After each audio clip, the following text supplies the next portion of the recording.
You may have learned that leaves are green because they're full of a green molecule called chlorophyll. It's the reason for the greenness of plants, from moss green moss to grass green grass to evergreen evergreens. And the reason chlorophyll is so incredibly popular, showing up in nearly every plant on Earth, is that it's good at soaking up sunlight. The more light a plant gets, the more energy it has to make sugar and grow tulips and kumquats and do all the other things plants do. But wait a second, doesn't the fact that chlorophyll is green mean that it's actually bad at absorbing green light?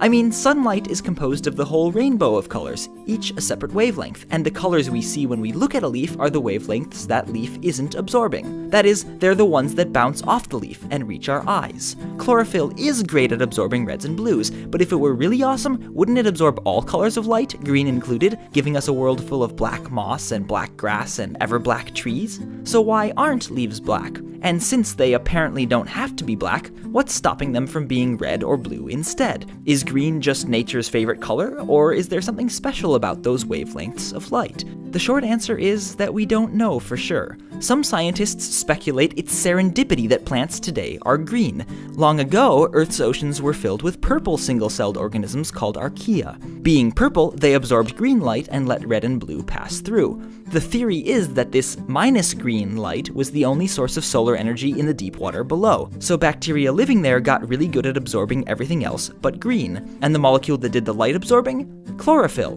Maybe. What we do know is that chlorophyll, as wasteful as its failure to absorb green light may be, turned out to have other biochemical advantages over the purple competition. And perhaps as a result of this ancient biological rivalry, the plant world today is green and not purple or red or blue. Of course, you might still wonder why plants didn't develop black leaves once they emerged from the depths. I mean, they changed a lot of other things going from bacteria to mighty redwood.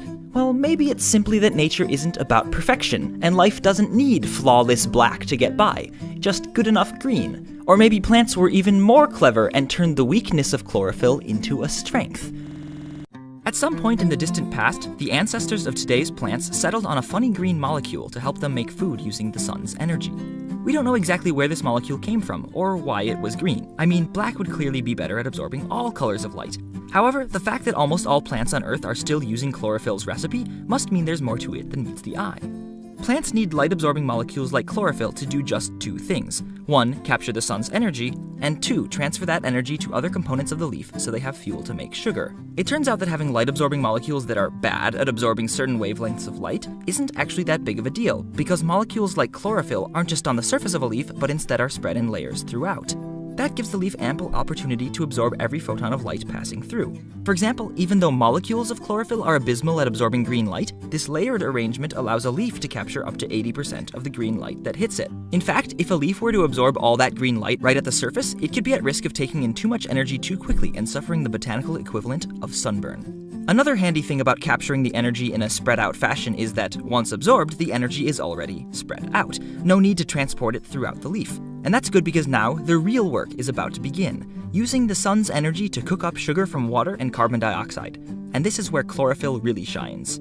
Other cellular kitchens, like those in purple bacteria, can make sugar too, but not quite as well as the green ones. That's because the green sugar-making machinery is both smaller and thus less energy-intensive to build, and at the same time has a more powerful system for using light energy. It can combine the energy captured from 2 photons of light together to fuel a supersized sugar synthesis. So, among the light-harvesting systems that did evolve, the green recipe was superior to the purple one. And we can see the outcome of that competition every day all around us. I mean, green photosynthesis accounts for more than 99.9% of the natural productivity on Earth. But did the physics and chemistry of green make that outcome inevitable, or did it just turn out that way?